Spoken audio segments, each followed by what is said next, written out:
Halo semuanya, Assalamualaikum warahmatullahi wabarakatuh. Perkenalkan, nama saya Srianti, mahasiswa TPHP 2019. Pada video kali ini, saya akan mempresentasikan jurnal berjudul Effect of Cooking Methods on Glycemic Index and In Vitro Bioaccessibility of Potato Solanum tuberosum Carbohydrates. Selamat menyaksikan.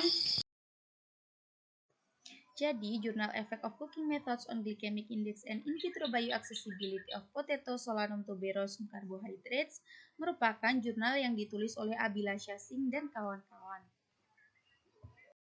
Nah, beberapa hal yang akan kita bahas pada video kali ini mulai dari introduction, materials and methods, result and discussion, dan juga conclusion. Nah, yang pertama yaitu ada introduction atau pendahuluan, di mana kentang merupakan sumber tanaman pokok sebagai sumber yang baik penghasil vitamin, pati dengan kandungan pati sebesar 70 sampai dengan 80%, protein, mineral, serat pangan, antioksidan dalam bentuk fenolik dan juga karotenoid. Nah, kentang ini banyak sekali dikonsumsi oleh hampir seluruh masyarakat di dunia karena metode pengolahannya yang beragam, mulai dari boiling, microwaving, frying, dan lain sebagainya. Nah, tentunya metode pengolahan yang beragam ini menyebabkan perubahan nilai nutrisi pada makanan. Selanjutnya adalah pati. Pati merupakan polimer karbohidrat yang terdiri dari jumlah besar unit glukosa yang terikat oleh ikatan glikosidik dan tersusun atas amilosa dan amilopektin. Pati dibagi menjadi 3 tipe. SDS atau Slowly Digestible Starch merupakan tipe pati yang butuh waktu lama untuk dicerna, tetapi dapat dicerna secara sempurna dalam usus halus. SDS ini dapat diubah menjadi molekul glukosa setelah 120 menit pencernaan. SDS berperan dalam penyeimbangan level gula darah. Selanjutnya ada RDS atau Rapidly Digestible Starch, merupakan tipe pati yang dapat diubah menjadi molekul glukosa setelah 20 menit pencernaan. RDS ini menyebabkan lonjakan gula darah dalam tubuh manusia. Selanjutnya adalah RS atau Resistant Starch, merupakan pati yang tidak dapat dicerna di dalam usus manusia tetapi mengalami fermentasi oleh bakteri yang ada di usus manusia menghasilkan short chain fatty acid atau SCFA. Dengan kandungan pati yang tinggi pada kentang, kentang ini berpotensi untuk mengembangkan resistant starch selama pemasakan dan proses pengolahan lainnya. Metode pengolahan pada kentang akan mempengaruhi nilai indeks glikemik atau IG. IG sendiri dipengaruhi oleh beberapa faktor seperti kultivar kentang, kematangan, struktur pati, kondisi penyimpanan, dan juga metode pengolahan. Indeks glikemik pada kentang dipengaruhi oleh teknik pengolahan meliputi metode pengolahan, waktu pengolahan, suhu pengolahan, dan suhu ketika makanan tersebut dikonsumsi. Selanjutnya adalah materials and method atau bahan dan juga metode yang digunakan. Bahan yang digunakan atau sampel yang digunakan merupakan varietas kentang Kufri Chipsona 3 atau KC3 yang dibesarkan di Central Potato Research Institute CPRI Stasiun Regional Madipuram, India menggunakan standar praktek pengemasan. Varietas kentang selanjutnya yaitu Lady Rosetta atau LS diperoleh dari India Tobacco Company Limited atau ITC India digunakan untuk percobaan. Percobaan dilakukan di Fisiologi Tanaman, Laboratorium Biokimia dan Teknologi Pasca Panen IKAR Central Institut Penelitian Kentang Shimia di tahun 2019. Selanjutnya adalah tahap persiapan sampel, yaitu penyiapan 3 umbi disiapkan untuk membuat campuran homogen pada setiap percobaan. Tahapan perebusan yaitu umbi direbus selama 7-10 menit hingga matang sepenuhnya. Microwaving yaitu umbi di microwave selama 5-8 menit pada 1350 watt. Pada tahapan penggorengan yaitu menggoreng irisan kentang dengan ketebalan kurang lebih 2 mm dalam minyak sulingan kedelai pada suhu 180 derajat Celcius. Umbi mentah, rebus dan microwave, diiris dan dikeringkan dalam oven dengan suhu 60 derajat Celcius sampai kering. Kemudian dibuat serbuk dengan bantuan mixer grinder merek Philips HL7756/00 750 watt mixer grinder. Sampel kering ini akan digunakan untuk menghitung pati, amilosa, pati resisten, total gula terlarut, dan GI atau glycemic index yang dievaluasi dari sampel kering. Sampel yang baru dimasak akan digunakan untuk menguji pengaruh pengolahan pada pati dan bioaksesibilitas gula prereduksi yang dilaporkan dalam weight basis. Selanjutnya adalah pencernaan in vitro. Pencernaan in vitro ini menggunakan metode yang dijelaskan oleh Minekus et al. Pada tahun 2014 dan Miranda, Deuber, dan Evers pada tahun 2013 dengan sedikit modifikasi. Pada pencernaan in vitro akan dibuat cairan oral, lambung, dan usus menurut komposisi berikut ini. Cairan oral dibuat dengan menambahkan 15,1 mmol KCl, 3,7 mmol KH2PO4, 13,6 mmol NaHCO3, 0,1 mmol MgCl2, 0,75 mmol CaClH2O ke dalam 100 ml air suling.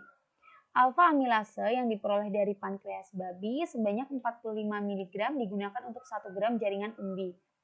Cairan lambung dibuat dengan menambahkan 6,9 mmol KCl, 0,9 mmol KH2PO4, 25 mmol NaHCO3, 47,2 mmol NaCl, 0,1 mmol MgCl2H2O, 0,075 mmol CaCl2H2O ke dalam 100 ml air suling. Pepsin 13,50 mg digunakan untuk 1 gram jaringan umbi.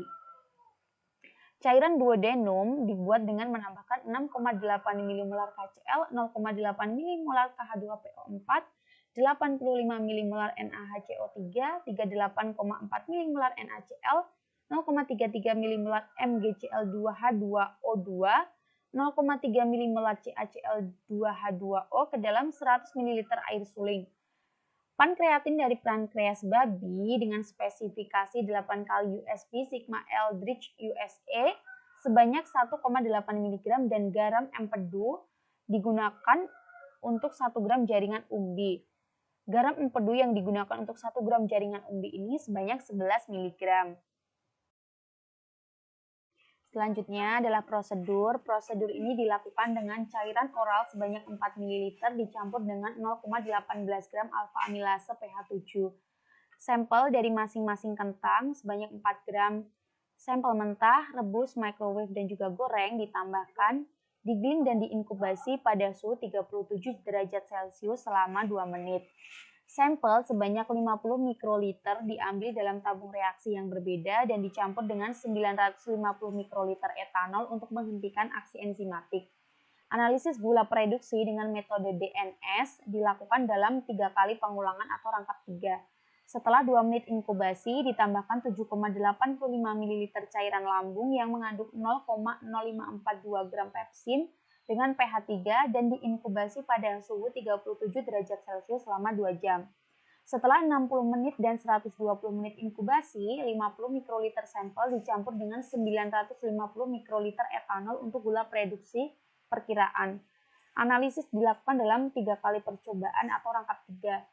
Cairan duodenum sebanyak 15,4 ml mengandung 7,2 mg pankreatin dan 44 mg garam empedu pH 7 telah ditambahkan dalam sampel. Sampel diinkubasi selama 3 jam. Aliquot sebanyak 50 mikroliter dikumpulkan pada 10 menit, 30 menit, 90 menit, dan 180 menit dan digunakan untuk mengurangi estimasi gula. Mengurangi estimasi gula dilakukan dengan sampel sebanyak 50 mikroliter dikumpulkan pada interval yang berbeda selama 3 fase pencernaan in vitro, yaitu fase oral, fase lambung, dan fase usus yang dicampur dengan 950 mikroliter etanol, 2 ml air suling, dan 3 ml larutan DNS. Larutan DNS terdiri dari 1% NaOH, 1 gram asam dinitrosalisilat, 200 mg kristal efenol, dan 5 mg natrium sulfit. Sampel diinkubasi pada suhu didih selama 5 menit. Setelah inkubasi, 1 ml larutan natrium kalium tartarat 40% ditambahkan dan didinginkan pada suhu kamar. Absorbansi tercatat pada 510 nanometer dengan spektrofotometer model 401 per A Thermospektronik AS. Analisis total pati. Analisis total pati dilakukan dengan kandungan pati total ditentukan menurut metode McCready, Google, Silveira, dan Owens pada tahun 1950 dalam sampel kering, mentah, rebus, microwave, dan baru digoreng yang dikumpulkan selama pencernaan in vitro. Estimasi ketersediaan karbohidrat atau ACHO dilakukan dengan sampel kentang ditentukan menggunakan kit magazin sebagaimana disediakan oleh kit ACHO dari Magazine International Airline. Selanjutnya ada estimasi RS. Estimasi RS ini ditentukan menggunakan metode yang dijelaskan oleh Glony et al. Pada tahun 1996 dengan modifikasi dalam protokol. OD akhir diukur dengan spektrofotometer UV vis pada 450 nanometer, spektrofotometer model 401/A, Thermospectronic USA. Selanjutnya adalah estimasi amilase. Estimasi amilosa dilakukan dengan metode yang dijelaskan oleh Fajardo, Jayanti, dan Jansky pada tahun 2013 menggunakan spektrofotometer UV vis untuk mengukur absorbensi kompleks amilosa yodium pada 550 nanometer dan 620 nanometer. Selanjutnya adalah total gula terlarut, yaitu metode yang digunakan dijelaskan oleh Timaya pada tahun 1999. Dilakukan dengan sampel sebanyak 100 mg dicampur dengan 5 ml 2,5 NaCl. Diinkubasi selama 3 jam pada suhu didih dan didinginkan pada suhu kamar. Sampel dinetralkan dengan natrium karbonat dan final volume dibuat hingga 100 ml dan disentrifugasi. Aliquot sebanyak 500 mikroliter dan DH2O sebanyak 500 mikroliter ditambahkan ke dalam tabung reaksi. 4 ml larutan antron yang terbuat dari 200 gram dalam 100 ml H2SO4 ditambahkan dan diinkubasi selama 8 menit pada suhu mendidih. Sampel kemudian dibawa ke suhu kamar dan optical density atau OD diukur pada panjang gelombang 630 nanometer. Selanjutnya adalah glycemic load. Glycemic load dihitung menggunakan formula GL sama dengan GI kali available karbohidrat per 100. Selanjutnya adalah analisis statistik. Semua pengukuran dilakukan sebanyak 3 kali pengulangan. Data dilaporkan sebagai nilai rata-rata plus minus standar error yang berarti. Data analisis menggunakan perangkat lunak GraphPad Prism 7, GraphPad Software Inc. California, Amerika Serikat. Perbedaan antara perlakuan dalam percobaan retrogradasi dilakukan dengan two-way ANOVA dan two-case multiple comparison test untuk membandingkan rata-rata dari perlakuan atau P0,05. Selanjutnya adalah estimasi indeks glikemik. Terdapat beberapa enzim pencernaan yaitu pepsin, amilase, dan juga aminoglukosidase. Langkah yang dilakukan yaitu bubuk kentang direbus dengan air suling dalam tabung mendidih diikuti dengan penambahan buffer fosfat 0,1 molar dengan pH 6,9 dan pengocokan yang kuat. Sebelum penambahan pepsin, larutan pH-nya diturunkan dulu menjadi 2,5 dengan O asam fosfat dan ditempatkan dalam shaker dalam inkubator dengan suhu 37 derajat Celcius 120 rpm selama 60 menit. pH diatur menjadi 6,9 dengan kalium hidroksida 20% diikuti dengan penambahan amilase. Larutan kemudian dipindahkan ke membran dialisis sepanjang 10 cm yang dimasukkan ke dalam tabung sentrifuge 50 ml berisi 40 ml buffer fosfat 0,1 m dengan pH 6,9. Selanjutnya diinkubasi pada suhu 37 derajat Celcius 120 rpm selama 180 menit. Pada setiap interval 30 menit, 0,5 ml aliquot diambil dari tabung sentrifuge hingga 3 jam dan dicampur dengan 1,5 ml 0,4 m buffer natrium asetat dengan pH 4,75 diikuti dengan penambahan 40 liter aminoglukosidase dan inkubasi pada suhu 50 derajat Celcius selama 30 menit. Berikutnya, volume akhir dibuat 10 ml dengan air suling. Aliquot sebanyak 0,3 ml dalam rangkap 3 atau 3 kali pengulangan diinkubasi dengan GO-POD atau glukosa oksidase peroksidase pada suhu 50 derajat Celcius selama 30 menit. Absorbansi diukur pada panjang gelombang 510 nanometer. D-glukosa sebanyak 0,2 gram diambil sebagai karbohidrat standar. Nilai rata-rata diperkirakan dan digunakan untuk memplot kurva diikuti dengan menghitung AUC. SHI dihitung dengan membagi AUC sampel kentang dengan AUC glukosa yang dinyatakan sebagai persentase digunakan untuk menghitung indeks glikemik yang diprediksi atau PGI. Rumus PGI yang digunakan yaitu PGI sama dengan 39,21 ditambah 0,803 kalikan HI. Bagian selanjutnya adalah result and discussion. Yang pertama yaitu terdiri dari 3 jenis grafik. Grafik A merupakan grafik efek pengolahan terhadap kadar pati. Dari ketiga jenis metode pengolahan, pati dihidrolisis sampai batas maksimum. Pati berkurang secara signifikan pada microwave dan tidak signifikan pada penggorengan. Rata-rata pengurangan kadar pati perebusan sebanyak 40%, microwave 64%, dan penggorengan 2%. Lebih banyak hidrolisis pati dapat dikorelasikan dengan lebih banyak akumulasi gula selama memasak. Memasak meningkatkan gelatinisasi melalui pemecahan pati sehingga membuatnya rentan terhadap enzim pencernaan. Microwave cocok untuk meningkatkan pembentukan resisten starch. Kandungan pati meningkat 2-3 kali lipat saat menggoreng, sementara peningkatan 1,2 sampai 1,6 kali lipat selama pemanggangan. Demikian pula kadar glukosa diamati meningkat dari 0,11 sampai 0,52 gram per liter menjadi 0,17 sampai 0,74 gram per liter setelah dilakukan penggorengan dan menjadi 0,27 sampai dengan 0,75 gram per liter setelah dilakukan pemanggangan. Demikian pula, gula reduksi meningkat 1,3 sampai 3 kali lipat setelah pemanggangan dan hingga 2 kali lipat setelah menggoreng. Gambar B merupakan grafik pengolahan dan efeknya terhadap kadar amilosa. Kandungan amilosa secara signifikan lebih tinggi pada umbi mentah dibandingkan dengan sampel matang dari kedua varietas. Rata-rata perebusan menurunkan kandungan amilosa sebesar 14%, microwave sebesar 17%, dan penggorengan sebesar 34%. Kandungan amilosa dalam umbi rebus dan microwave ditemukan secara signifikan lebih tinggi dibandingkan dengan umbi goreng. Namun tidak ada peningkatan atau penurunan kandungan amilosa. Ada pengaruh yang tidak signifikan dari pemasakan terhadap kandungan amilosa. Grafik C merupakan efek pengolahan terhadap total gula terlarut. Selama memasak makanan bertepung, pati dihidrolisis menjadi gula pada suhu yang tinggi yang menyebabkan peningkatan konsentrasi gula terlarut. Gula terlarut total kentang yang dimasak akan meningkat. Pada varietas KC3 mengandung 54 mg per 100 gram berat kering, total gula larut dalam bentuk mentah dan meningkat setelah direbus menjadi 71 mg per 100 gram total berat kering.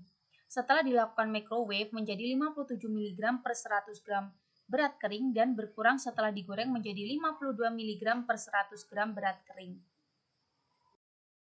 Kedua, jadi pada pembahasan yang kedua ini terdapat dua grafik. Grafik yang pertama merupakan grafik efek pengolahan terhadap total gula reduksi. Berbagai metode memasak seperti merebus, microwave, dan menggoreng kentang menyebabkan peningkatan gula reduksi total. Peningkatan maksimal total gula reduksi diamati pada umbi-umbian microwave dibandingkan dengan mentah yang tersaji pada grafik A. Gula reduksi harus kurang dari 0,15% pada kentang yang akan diproses. Pada suhu penggorengan yang tinggi, gula reduksi yang ada dalam kentang berinteraksi dengan asam amino bebas dan menghasilkan reaksi Maillard yang mengarah pada pengembangan warna gelap dengan rasa tidak enak pada produk yang digoreng. Gambar atau grafik B merupakan grafik efek pengolahan terhadap total kadar karbohidrat. Kandungan karbohidrat total diperkirakan dalam kentang yang dimasak dengan berbagai metode. Karbohidrat total ditemukan minimal dalam sampel kentang mentah yang meningkat secara signifikan setelah direbus, microwave, dan digoreng. Namun tidak ada perbedaan signifikan yang diamati antara kandungan karbohidrat total sampel direbus dan microwave. Karbohidrat total ditemukan minimum pada sampel mentah varietas LR yaitu sebanyak 12,25 gram per 100 gram FB dan maksimum pada sampel gorengan varietas KC3 yaitu sebanyak 17,18 gram per 100 gram FB. Pembahasan yang ketiga terdiri dari 3 grafik pula. Grafik A merupakan grafik efek pengolahan terhadap kadar resisten starch. Resisten starch dalam kentang mentah secara signifikan tinggi, yaitu sekitar 61% di varietas LR dan 65% di varietas KC3. Memasak dapat menurunkan kandungan resisten starch secara signifikan. Umbi rebus varietas LR dan KC3 mengandung 0,42% dan 0,30% resisten starch. Pada proses microwave, masing-masing varietas mengandung 0,33% dan 0,25% RS. RS dalam sampel gorengan meningkat secara signifikan dibandingkan dengan umbi rebus dan microwave, dan kandungannya masing-masing sebesar 0,59% dan 0,56% di varietas LR dan KC3. Grafik B merupakan grafik efek pengolahan terhadap glycemic index. Glycemic index atau GI dikategorikan sebagai glycemic index rendah pada makanan karena kurang dari 55. GI sedang 56 sampai dengan 69 dan GI tinggi lebih dari 70. Pada skala glukosa yang dituliskan oleh Brian Miller pada tahun 2003. Kentang yang dimasak dalam percobaan ini mengandung glycemic index yang tinggi yaitu lebih dari 70. GI secara signifikan tinggi pada umbi rebus dari kedua varietas. Glycemic index berbeda secara non-signifikan antara umbi microwave dan umbi goreng dari kedua varietas. Kentang rebus dilaporkan menyebabkan rasa kenyang yang tinggi dibandingkan dengan kentang goreng berdasarkan energi yang setara. Kentang goreng memiliki respon glikemik awal yang rendah dan kurang mengenyangkan selama 45 menit pertama. Kentang rebus dan kentang tumbuk tidak berbeda untuk respon kenyang atau glikemik. GI dilaporkan berkorelasi negatif dengan resisten starch. Hasil percobaan ini menunjukkan penurunan yang signifikan dalam glycemic index ketika umbi digoreng menjadi keripik dibandingkan dengan sampel direbus dan microwave. Korelasi positif yang kuat telah diambil antara kandungan amilosa, locus lilin, dan GI yang menunjukkan bahwa amilosa merupakan salah satu faktor utama yang mempengaruhi glycemic index kentang. Grafik C merupakan grafik efek pengolahan terhadap glycemic load atau GL pada kentang varietas Lady Rosetta atau LR dan K. Chipsona 3 atau KC3. Lonjakan kadar gula darah atau glukosa darah postprandial tingkat respon tidak hanya dipengaruhi oleh glycemic index tetapi juga dipengaruhi oleh kandungan karbohidrat total dan glycemic load. Glycemic load adalah dampak karbohidrat pada glukosa darah dan dihitung sebagai glycemic index makanan yang diuji dikalikan dengan gram karbohidrat per ukuran porsi. Glycemic load diamati menjadi minimum dalam microwave dan maksimum dalam sampel kentang goreng bila dirata-ratakan pada kedua varietas. Pembahasan yang keempat yaitu mengenai pengaruh pemasakan terhadap kecernaan pati atau kadar pati in vitro varietas Lady Rosetta dan K. Chipsona 3. Kandungan pati pada umbi KC3 dan LR mentah, direbus, dan digoreng menurun secara signifikan pada fase lambung dan usus. Penurunan kandungan pati dalam umbi mentah LR adalah 22% pada fase lambung dan 56% pada fase usus dibandingkan dengan fase oral. Pada umbi rebus penurunannya yaitu 23% dan 75%. Pada umbi microwave adalah 65% dan 86% pada fase lambung dan usus dibandingkan dengan fase oral. Penurunan kandungan pati pada fase lambung dan usus pada kasus umbi goreng sebanding dengan umbi mentah dan penurunan masing-masing adalah 14% dan 57%. Hasil penelitian menunjukkan bahwa baik perebusan maupun pemanasan pada umbi menyebabkan tingkat pemecahan pati yang lebih tinggi selama pencernaan dibandingkan dengan umbi mentah. Hal ini dapat disebabkan oleh perubahan struktur pati selama pemasakan. Pada KC3, kadar pati menurun pada fase lambung dan usus menjadi 57% dan 74% pada umbi mentah, 32% dan 87% pada umbi rebus, dan 33% dan 77% pada umbi microwave, serta penurunan pada umbi goreng sebesar 27% dan 42%. Produk yang sudah lulus metal detektor. Selanjutnya adalah kesimpulan. Kesimpulan dari penelitian ini adalah diungkapkan bahwa memasak memiliki pengaruh yang signifikan terhadap GI atau glycemic index dan bioaksesibilitas karbohidrat. Secara umum, pemasakan menurunkan kandungan pati, amilosa, dan resisten starch serta meningkatkan gula. Hasil menunjukkan bahwa pemecahan pati dan pelepasan gula adalah maksimum dalam umbi microwave, diikuti oleh umbi rebus dalam kasus kedua varietas. Pelepasan gula paling sedikit terjadi pada umbi mentah. Dalam hal pelepasan gula, umbi goreng rendah dibandingkan dengan umbi rebus dan microwave. Menggoreng tampaknya merupakan metode pengolahan yang baik karena rendah gula, namun tidak direkomendasikan karena kandungan lemaknya yang tinggi. Penelitian ini dapat digunakan untuk memanipulasi pelepasan gula dalam tubuh dengan mengubah metode memasak. Namun, studi in vivo lebih lanjut perlu dilakukan untuk mengkonfirmasi hasil in vitro ini.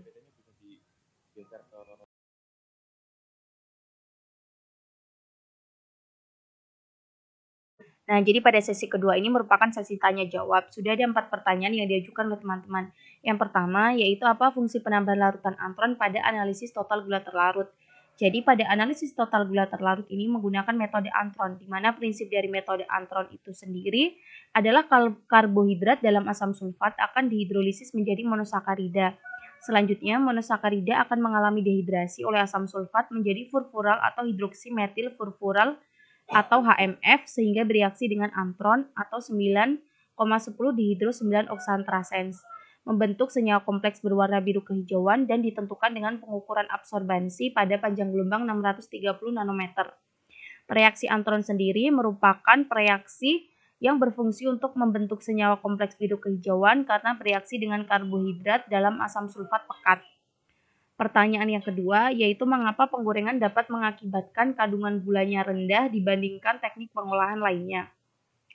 Jadi pada penggorengan dengan suhu tinggi, gula yang ada pada kentang akan berinteraksi dengan asam amino bebas dan menimbulkan reaksi Maillard, di mana reaksi Maillard ini akan menimbulkan perkembangan dari warna gelap dan off flavor pada produk kentang goreng. Nah, pertanyaan yang ketiga yaitu dari hasil yang disampaikan pada bagian efek pemasakan terhadap kadar amilosa, dijelaskan bahwa tidak ada peningkatan atau penurunan kadar amilosa dan ada pengaruh yang tidak signifikan dari pemasakan terhadap kadar amilosa. Padahal dari grafik yang ditampilkan dapat dilihat bahwa penggorengan menurunkan kadar amilosa yang cukup signifikan dari yang semula mentah atau kadar amilosanya tinggi dibandingkan dengan perebusan dan juga microwave. Dan apa yang menyebabkan penggorengan bisa menurunkan kadar amilosa yang paling signifikan dibandingkan perebusan dan juga microwave. Baik, di sini saya akan mencoba menjelaskan dari kadar amilosa yang diperoleh dari kentang mentah, kentang rebus, kentang microwave, dan juga kentang yang digoreng. Nah, pada varietas yang pertama, yaitu varietas LR, kentang mentah itu mengandung kadar amilosa sebesar 17%. Sedangkan pada kentang LR yang mengalami perebusan sebesar 15%, mengalami microwave sebesar 13%, dan mengalami penggorengan sebesar 13%. Sama halnya dengan kentang varietas KC3, kadar amilosa kentang mentah KC3 itu sebesar 18%. Kemudian kentang KC3 yang mengalami perebusan mengalami penurunan kadar amilosa sebesar 15%. Kemudian pada kentang KC3 yang di microwave mengandung kadar amilosa sebesar 16%. Dan yang terakhir pada proses penggorengan menghasilkan kadar amilosa sebesar 10%. Nah, dari hasil yang diperoleh ini memang tidak ada penurunan yang cukup signifikan dari proses pengolahan terhadap kadar amilosa, yaitu kentang LR hanya terjadi penurunan dari 17% menjadi 15 dan 13%, di mana penurunan ini ternyata tidak signifikan. Sedangkan pada varietas kentang KC3 terjadi penurunan kadar amilosa dari 18% menjadi 15%, 16%, dan juga 10%, di mana penurunan ini juga tidak signifikan. Nah, namun berbeda pada penggorengan. Jadi pada kedua varietas kentang yang digoreng itu memang mengalami penurunan kadar amilosa yang paling tinggi dibandingkan metode pengolahan yang lainnya, yaitu pada kentang LR yang digoreng itu mengalami penurunan kadar amilosa dari 17% menjadi 13%, dan pada kentang KC3 yang digoreng mengalami penurunan kadar amilosa dari 18% menjadi 10%. Penurunan ini merupakan penurunan yang paling tinggi dibandingkan metode pengolahan yang lainnya. Dikarenakan amilosa merupakan salah satu polisakarida di mana monomernya adalah monosakarida. Monosakarida merupakan salah satu karbohidrat yang apabila pada penggorengan dengan suhu tinggi itu akan bereaksi dengan asam amino bebas menghasilkan reaksi Maillard yang akan menimbulkan warna gelap dan off flavor pada kentang yang digoreng. Jadi, alasan kenapa kadar amilosa pada proses penggorengan itu merupakan kadar yang terendah dikarenakan amilosa yang ada itu akan bereaksi dengan asam amino bebas dalam reaksi Maillard menghasilkan warna gelap dan juga off flavor pada produk yang digoreng.